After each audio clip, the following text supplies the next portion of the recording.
Thank you for the work that Amsterdam has done in helping us to lead. I thank the Abu Dhabi Global Environmental Data Initiative for bringing us all here.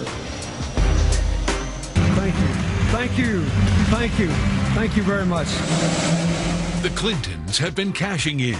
They took in something like $136 million. But have they also been selling out? Everybody walked away from the table that night with something. The Clintons' influence is felt all over the globe. Bill Clinton did a good job. There sounds like there's a but in there. No, there's a lot of buts. Will it all come back to haunt Hillary? We're talking about uranium. We're talking about the Russian government. We will be subjected to all kinds of distraction and attacks. I'm ready for that. Fox News reporting the tangled Clinton web. From Washington, D.C., Bret Baier. Behind me is a city with more concentrated power than any in the world, Washington. And Hillary Clinton wants the top job in town. Ever since she announced her candidacy for president, her past has attracted new scrutiny. One aspect of her record is that she and husband Bill have spent years making millions and handing out even more to various causes. They say they're doing good work, but some people now claim their activities raise questions of influence peddling on a global scale. Tonight, we'll look at those charges.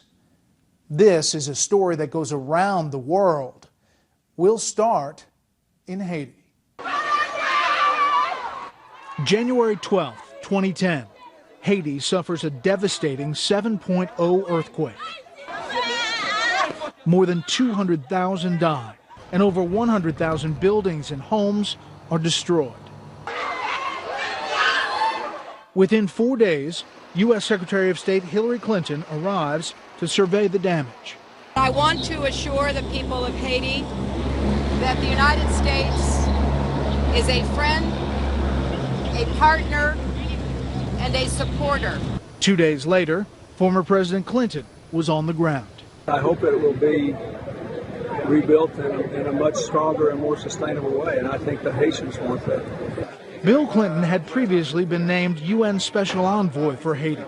He and Hillary had close ties with the country, even honeymooning there. Hillary's State Department, working with USAID, the United States Agency for International Development, would oversee America's relief effort. The government of Haiti set up the IHRC, Interim Haiti Recovery Commission, to coordinate. 2 men were named co-chairs of the IHRC Executive Committee, Haitian Prime Minister Jean-Max Bellarive and Bill Clinton himself. The idea was to not just fix things, but improve them. In an interview with Esquire, President Clinton had big plans, saying, quote, "Wouldn't it be great if they became the first wireless nation in the world? They could. I'm telling you, they really could." But it wasn't at all clear that the people of Haiti would be the big winners in the disaster relief gold rush. Anytime there's a natural disaster anywhere, there is a lot of money potentially to be made in reconstruction contracts and relief contracts, etc. Peter Schweizer is the author of the new book, Clinton Cash, where he investigates the snarl of money, politics, and personal interest that has come to characterize the Clintons' interactions around the world. Clinton Cash is published by HarperCollins, a sister company to Fox News. Shortly after the earthquake took place, U.S. ambassador in Haiti sent a cable to the State Department, the title of which was "The Gold Rush is On." And the memo was about the fact that businessmen and companies were showing up in Haiti trying to seek lucrative contracts. It was the job of the IHRC to oversee this process and to ensure no one took advantage of the situation. But what if it was part of the problem? A number of members of the IHRC actually wrote a letter expressing their concerns that they were not involved in the process, that all the decisions were being made by Clinton and Bellarive. In addition, they claimed and argued that the national priorities of Haiti were basically being totally disregarded by the decisions that were being made. As Haiti dug itself out of the rubble, many projects were initiated, often with U.S. money and a connection to the Clintons. For instance, there was the Haitian Mobile Money Initiative, where a much-needed system was created to help transfer money via cell phones. There was also a plan to raise money by exploiting Haiti's rich mineral wealth. The Haitian government announces that they're going to offer 2 so-called gold exploitation permits, the first issued in 50 years in Haiti, that would allow for the extraction and gold mining in the country. Perhaps the most celebrated project of all was Caracol Industrial Park. What is happening here in Caracol is already having ripple effects that will create jobs and opportunities far beyond this industrial park. The grand opening of Caracol was a big deal. You had Bill Clinton there, you had Hillary Clinton there, you had Donna Karan, the fashion designer, you had Ben Stiller, you had Sean Penn. Lots of people showed up to say how wonderful this facility was going to be for everybody. But as all these projects moved forward, questions were raised. The central question, the question which Schweizer investigated, was about how so many of these deals seemed to come back at some point to the Clintons. What quickly became apparent to many people was that if you wanted a contract, if you wanted to do business in Haiti, you had to have relationships with the Clinton. That was absolutely key. The company that cleaned up on the cell phone transfers was Digicel. In the 6 months running up to September 2012, they took in more than $50 million in revenue in Haiti. Digicel is run by Irish billionaire Dennis O'Brien, who set up lucrative speeches for Bill Clinton, as well as donating millions of his own money to the Clinton Foundation. And one company that got a rare gold permit was VCS Mining, which didn't actually have much mining experience, but would soon have Hillary Clinton's brother, Tony Rodham, on its board. As for the Caracol Industrial Park, the anchor tenant is a Korean manufacturer, which supplies to major U.S. retailers, who also happen to be big Clinton supporters. And while the State Department promised 65,000 jobs, to date, only 5,000 have been delivered. As for those other projects, they didn't exactly work out as promised. We'll go into depth on that later in the program. But first, though Bill Clinton may have left office a while ago, he and Hillary's influence is still felt worldwide, and their fingers are in a whole lot of pies.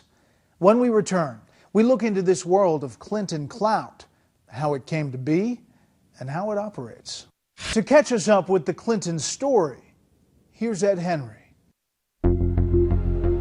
My fellow citizens, tonight is my last opportunity to speak to you from the Oval Office as your president. January 2001. Bill Clinton has completed 2 terms as president, but he's got bills to pay. We came out of the White House not only dead broke, but in debt. It was not easy. Bill has worked really hard. Thank you. That he has, traveling around the world, making speeches at up to $750,000 a pop. Hello! Hillary Clinton has also made 6-figure sums for her personal appearances. The Clintons, particularly after Bill left office, have gone from being dead broke to being fabulously wealthy.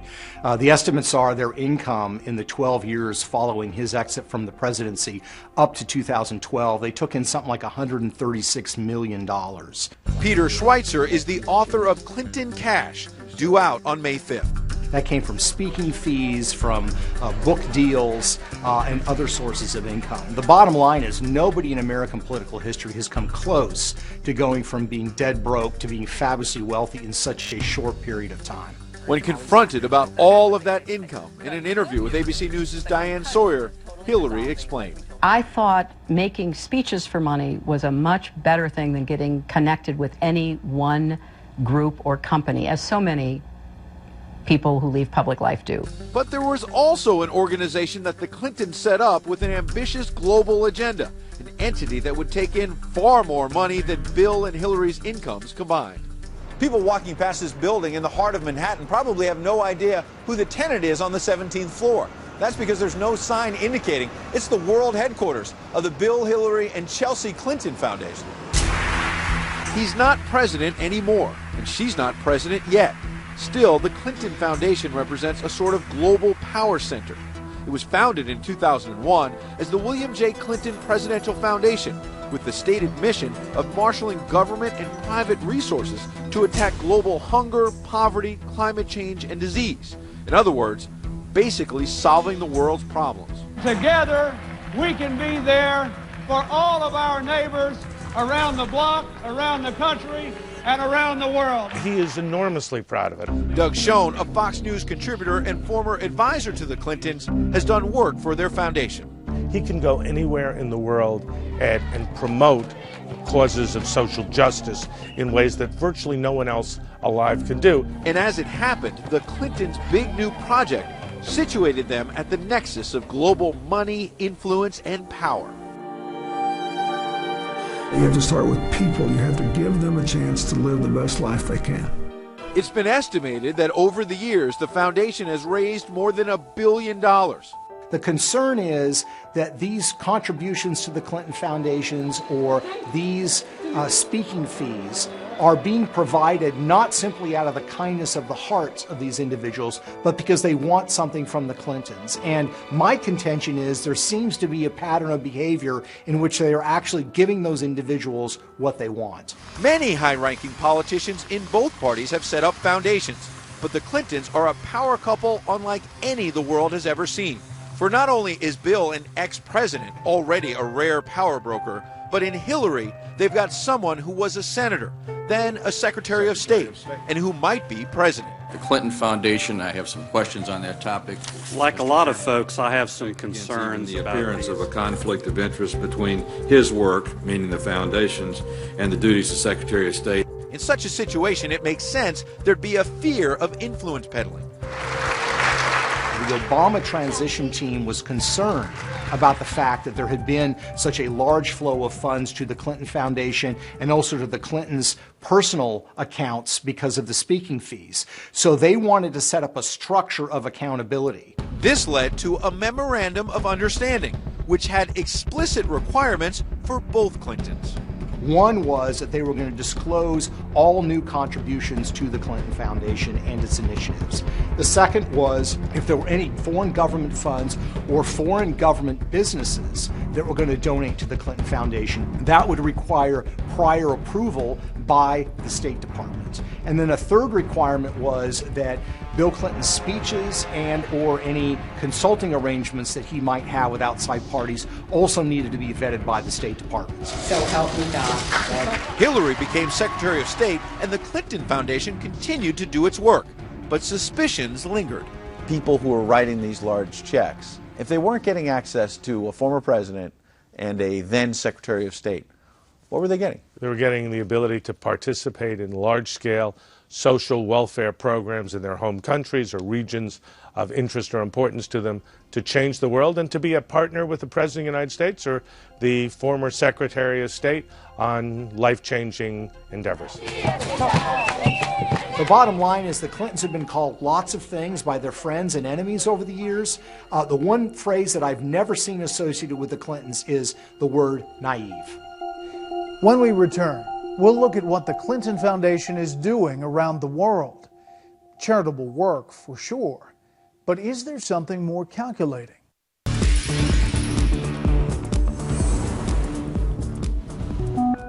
are all juicer operations in Colombia. The dealings of Bill and Hillary are part of what Peter Schweizer calls the Clinton blur, a mix of money and politics, diplomacy and personal interest, all so interconnected that it's easy to get lost.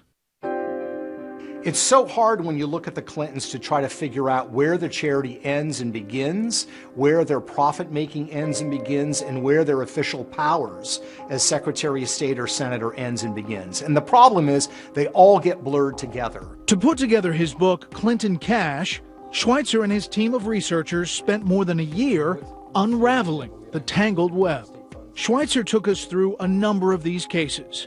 For instance, there's money from the Middle East. The United Arab Emirates wants to have close relationship with the United States. And in 2011, they are under pressure from the Obama administration and Hillary Clinton's State Department because of Iran sanctions. And that is that certain UAE companies are continuing to trade or service transshipment points to Iran. Okay, so now fast forward a couple of months. On December 12th, you have the foreign minister of the United Arab Emirates who is flying to Washington, D.C.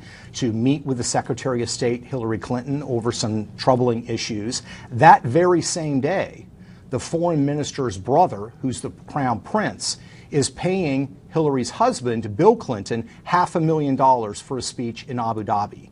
As for comment, the UAE did not put out a formal statement about President Clinton's speech, but they did provide a list of donations they've given to charitable organizations around the world. There's money from Europe. Beginning in 2009, the Swedish telecom giant Ericsson is coming under increasing pressure in the United States because it's selling telecom equipment to repressive governments around the world. In the midst of all of this, they decide to pay Bill Clinton to give a speech for the first time ever. They pay him a whopping $750,000. Soon after, Hillary Clinton's State Department urged new, broader sanctions against Iran. But the guidelines did not include telecom, which is Ericsson's business. Ericsson declined our interview request. The company conceded that the investment was significant, $750,000. But they said it should be seen in light of Clinton's crowd pull, the fact that he had to travel to Hong Kong for the event, and that the event spanned 2 days. The company insists that the conversation regarding Iran had no impact on the decision. There's money from South America.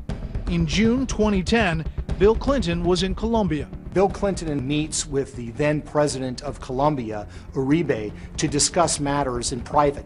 What's curious is that Hillary Clinton is in Colombia at the same time. And after Bill leaves the presidential palace, Hillary Clinton comes in and has lunch with the president of Colombia, where she signs some technical agreements and explains her commitment to a free trade agreement between Colombia and the United States. The very same trade agreement she had pledged to defeat while running for president in 2008. As I have said for months, I oppose the deal. I have spoken out against the deal. I will vote against the deal, and I will do everything I can to urge the Congress to reject the Colombian free trade deal. Also in Colombia with Bill Clinton was Frank Giustra, a billionaire businessman and family friend. We'll meet again. Let's go down the timeline as you have it. Frank Giustra, a Canadian billionaire, arrives in Colombia with Bill Clinton on June 8th, 2010. Hillary, at that same time, meets with President Uribe. What's troubling is in that the days that follow, Frank Giustra, who is one of the largest contributors to the Clinton Foundation, sees not one, not two, but actually 3 of his companies get major concessions from the Uribe government in Colombia. Neither Giustra nor former President Uribe ever responded to our request for a comment on the Colombia deal. There's money in dealings with Africa. Sheikh Alamoudi of Saudi Arabia announces with Bill in London that he's committing to contribute $20 million to the Clinton Foundation.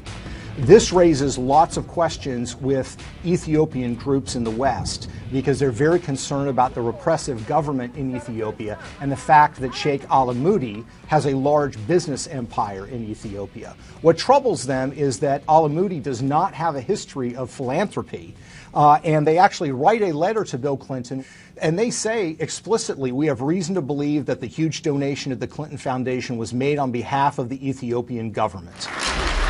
When Hillary Clinton becomes Secretary of State, one of the things that she needs to do is certify Ethiopia on human rights, but Hillary Clinton granted them a waiver which allowed them to continue U.S. assistance even though that they weren't complying with U.S. law. Mohammed Alamoudi told us he does not give media interviews. Instead, he sent us a fact sheet of all the support he's given to AIDS awareness. These are just a few of the many stories Schweizer documents in his book. Bill Clinton's average speaking fee is somewhere around $175,000 to $200,000 over the years. The problem is that once Hillary becomes Secretary of State in 2009, the number of big paydays where he gets paid $500,000 or more to to give a speech, one speech, overseas, increases dramatically. So far, we've seen stories of the Clinton blur, as author Peter Schweizer puts it, wheeling and dealing that mixes philanthropy, politics, and lots of cold, hard cash. In this process, the Clintons allegedly used their influence to raise funds for both themselves and causes supported by their foundation, all while skirting the rules by doing favors for their benefactors. These favors aren't just shady deals. With the clout of the Clintons, they can have far-reaching effects on the international scene. Consider the stunning case of Kazakhstan and how American uranium ended up in the hands of the Russians. Remember businessman and Clinton friend Frank Giustra? Well, he figures in this story too. On September 6, 2005, Bill Clinton shows up in Kazakhstan, where Frank Giustra, a Canadian investor, has been trying to get control to buy a couple of uranium mines. And he became really partners in a way with Bill Clinton, working on philanthropic activities. I came to him with an idea about creating an initiative to alleviate poverty. Furthermore, Frank Giustra has been involved in helping to facilitate speaking engagements for the Clintons. Frank Giustra and Bill Clinton were whisked to the presidential palace of President Nazarbayev in Kazakhstan. And it's a fascinating story because everybody walked away from the table that night with something. The story caught the attention of Pulitzer Prize-winning New York Times reporter Joe Becker. What President Nazarbayev got was this huge propaganda coup. Bill Clinton basically endorsed the progress that Kazakhstan had made in terms of their own democracy, which was sort of interesting given that President Nazarbayev was elected with 90+% of the vote in an election that was widely criticized as being rigged. Bill Clinton has a public press conference with President Nazarbayev where he praises his rule and praises his human rights record. But the bottom line is, after they leave, a couple of days later, Frank Giustra gets his uranium concessions, which end up being enormously lucrative to him and to a small group of Canadian mining investors. His company was like a bit player and really had gone from a worthless shell company overnight, got this huge uranium mining deal. And then soon after that, Bill Clinton got a huge donation, $31 million from Frank Giustra to his charitable foundation, followed by a pledge to donate $100 million more. Our calls to the Kazakhstan embassy were never returned. We talked to Frank Giustra, who told us he considers this an old story and said that he's not interested in politics. Meanwhile, his defenders insist that no undue influence was exerted in Kazakhstan because the deal did not require the Kazakh government's approval. The problem is there are corporate records that indicate very, very clearly that the Kazakh government did have to sign off and approve. And in fact, that's what we're looking at here. That's exactly. This is what we're looking at here, which is the amended Memorandum of Understanding that's dated September 15th, 2005, between the Ministry of Energy of the Republic of Kazakhstan and Kazatomprom, which is the atomic agency in Kazakh government. So there's no way that they can argue the Kazakh government was not a party to these negotiations. They were signatories to this agreement. And there's a postscript to the Kazakhstan tale. Kazakh officials wanted to take an equity stake in Westinghouse, which is a U.S. company that works in the civilian nuclear field. When you have a sensitive industry like Westinghouse is involved in the nuclear industry, that requires review by the U.S. government. So the potential investors came to America to see the man who could make things happen. Frank Giustra arranged for Kazatomprom officials to go to Bill Clinton's house in Chappaqua. When I first contacted both the Clinton Foundation, Mr. Clinton's spokesman, and Mr. Giustra, they denied any such meeting ever took place. And then when we told them, well, we'd already talked to the head of Kazatomprom, who not only told us all about the meeting, but actually has a picture of him and Bill at the home in Chappaqua, you know, and that he proudly displayed on his office wall, they then acknowledged that, yes, the meeting had taken place. So what happened to Justra's company that benefited from that deal in Kazakhstan? After a merger, it became a uranium giant called Uranium One. And then the Russians bought it. Uranium One became very active in acquiring uranium assets actually in the United States itself. By 2008, 2009, they were a particularly attractive target for the Russian government. And the Russians acquired that target. They would acquire what would amount to 50% of projected uranium output by 2015. In other words, Russia now controls what was projected to be up to half of America's uranium. Now, does Secretary Clinton factor into this? For that deal to go through, it needs federal government approval, and one of those people that has to approve that deal is Secretary of State Hillary Clinton, who, as Senator Clinton, was vigorously opposed to these kind of buys from countries into U.S. property. That's a great point, Brett. You remember the Dubai Ports deal, for example, which he was opposed to. We believe that no foreign government should control our ports. In this particular case, we're talking about uranium.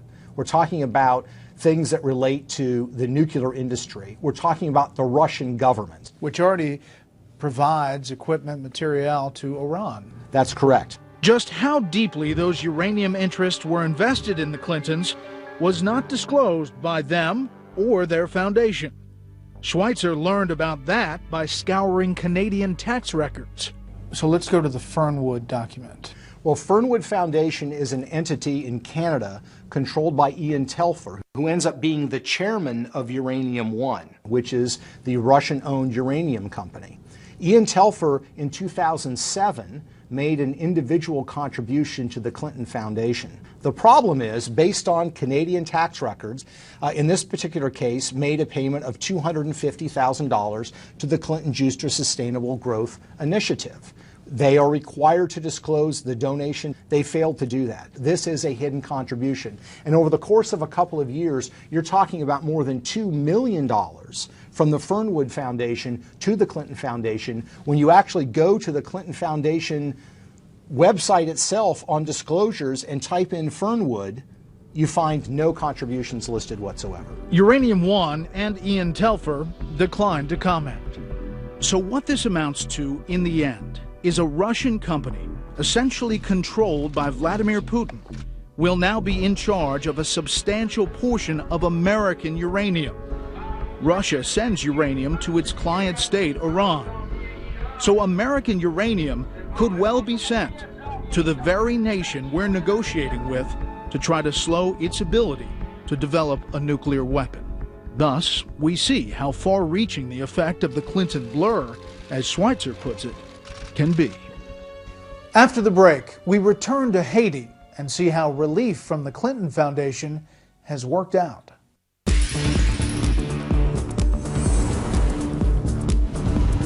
Earlier, we looked at the aftermath of the 2010 earthquake in Haiti and the various rebuilding projects.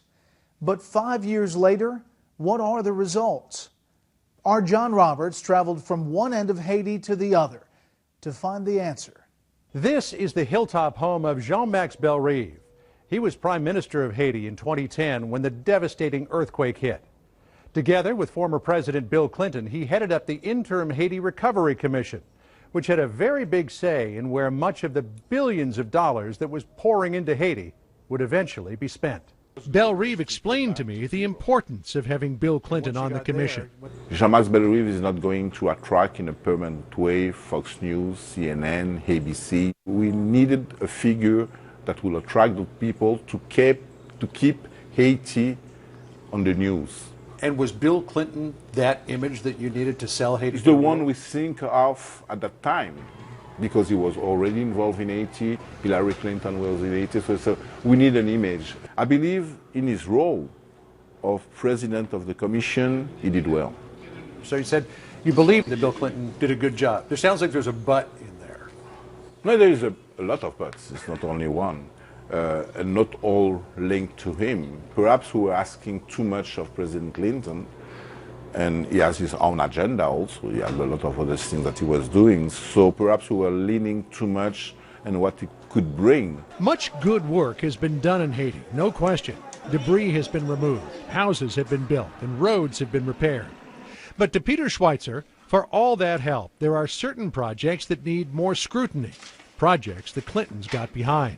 You would expect that there'd be high standards of transparency, that there would be high standards of accountability, and you would also have ethical standards that would prevent you from giving contracts or concessions or benefits to people who are putting money in your pocket. For instance, there's the story of Digicel. Almost any place you go, almost anywhere in Haiti, you'll see signs for Digicel, a top telecom company. The reason they have such prominence in Haiti may be that they have friends in high places. After the earthquake, the Clintons pushed for a wireless, phone-based money transfer system, a useful way to allow friends and relatives to send money into the ravaged nation. The problem is the chief beneficiary from the Clintons' initiative is a company called Digicel that is owned by Dennis O'Brien. O'Brien is an Irish billionaire who made his money in the telecom industry. Shortly after the Clintons began reconstruction in Haiti and began handing out contracts, sometime during that period of 2010 or 2011, he made a multi-million-dollar contribution to the Clinton Foundation. There were also speeches. Bill Clinton gets paid to give 3 lucrative speeches, which are arranged by Dennis O'Brien. But the money flowed in both directions.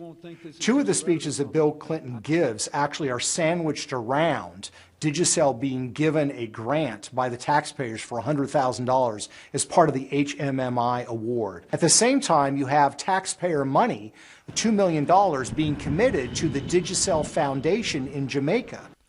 Still, the biggest profit was the tens of millions Digicel made by getting the Haiti deal. Their profits grew enormously, their market share grew enormously, and it really allowed them to become the biggest player by far in the Haitian mobile phone network. We requested an interview with Dennis O'Brien, who declined to speak with us. For such a small and impoverished country, Haiti actually has some very valuable mineral deposits. I'm standing on top of what could one day be an open-pit gold and silver mine. Estimates are there could be more than $150 million worth of ore in these hills. It's been 50 years since Haiti gave out any permits for open-pit mines, but when it did, in 2012, guess who got it? One of them went to a company called VCS Mining, based out of North Carolina, that had very little experience in mining to begin with.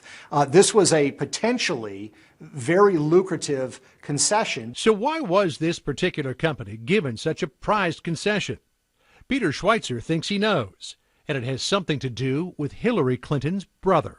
Tony Rodham meets the executives from VCS Mining in September of 2012 at a Clinton Global Initiative seminar. 3 months later, the Haitian government grants the gold exploitation permit to VCS Mining. And literally, within the year, Tony Rodham is placed on the board of VCS Mining. Tony Rodham has no background in Haiti, and he has no background in mining. So to me, it begs credulity. Tony Rodham did not return our phone calls. We did speak to the CEO of VCS Mining, Angelo Viard, who maintains there is no connection between the permit and Rodham's seat on the board. Of all the projects, the one that probably made the biggest splash was Caracol Industrial Park. And in the end, it may have been the biggest disappointment. It's located near Cap Haitian, about 85 miles north of Port-au-Prince, far from the damage caused by the earthquake. According to the State Department, Caracol was designed to create up to 65,000 jobs. In October 2012, Bill and Hillary, along with Haitian heads of state and several celebrities, were there for its launch. The plan was enormously ambitious. It was to build a textile mill. So U.S. taxpayer money was poured in to build housing and infrastructure in the area. More than $100 million was committed for this effort. Building up the area meant first kicking out the farmers who'd been there for generations. Their harvests were bulldozed. Were people frightened? Were they upset? Everybody was basically in shock, not understanding what was going on, with their hands in the air and screaming and crying. Did you talk to them? Did you ask them what they were doing? There were people with guns, apparently, to force them to leave the area, so they could not really do much to resist. How many people are worse off since the Caracol Industrial Park was built?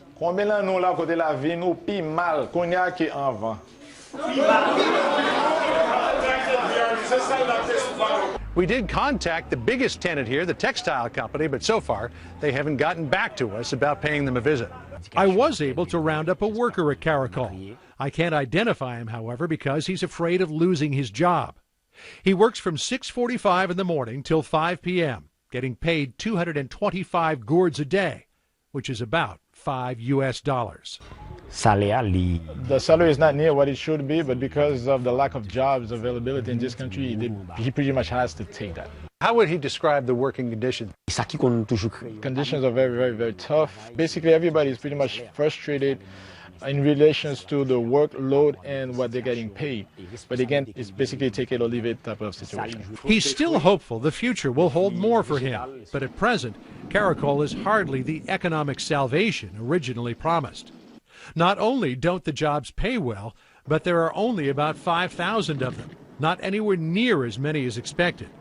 The State Department says those jobs will materialize eventually, in a decade or so.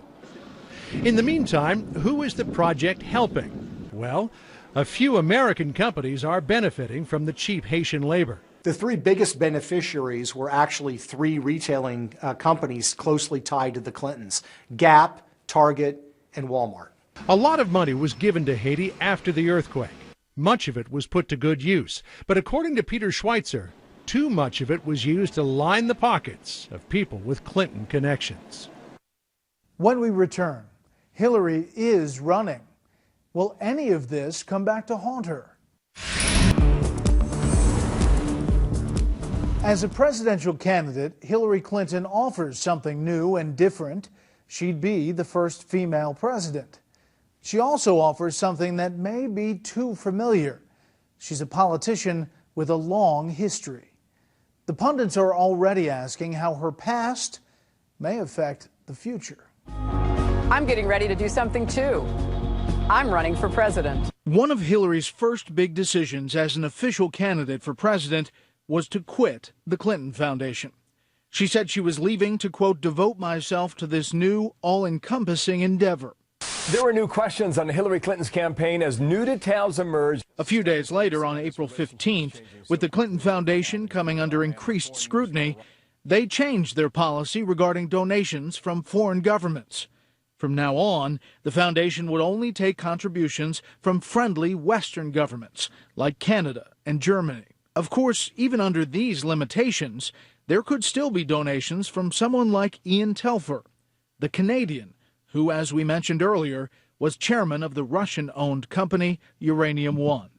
But even as Hillary was distancing herself from the foundation, she couldn't avoid questions about its activities.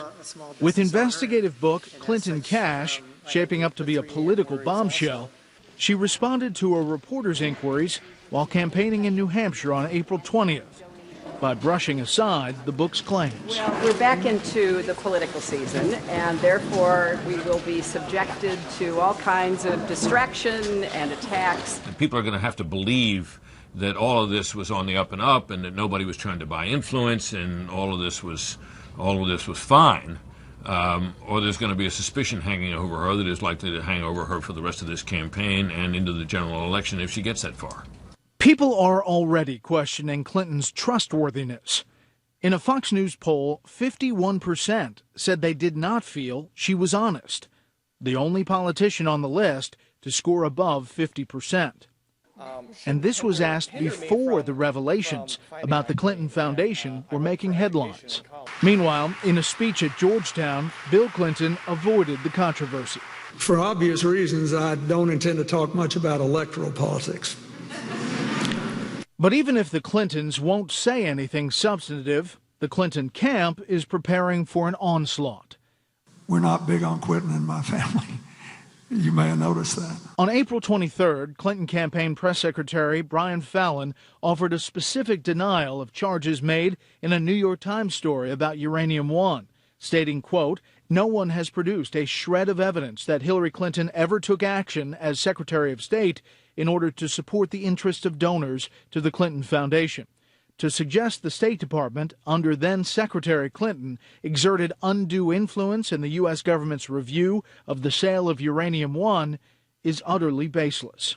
And legal experts suggest there may even be legal peril facing the Clintons down the road. She's not protected by the fact that her husband may have taken money, or it's her husband's foundation. Spouses' interests are attributed to each other, and that is no excuse or defense. But if media response to the book is any indication, this controversy does not seem likely to go away anytime soon. Too much other media have weighed in with their own reporting on this to make this just go away by saying, oh, it's all a Republican conspiracy. The New York Times is not involved in a Republican conspiracy. The news reporters at the Wall Street Journal are not, and certainly we're not. The Clintons are certainly no strangers to controversy. Bill rode out more than a few in his day. But if the charges we've just looked at gain traction, will Hillary be as lucky?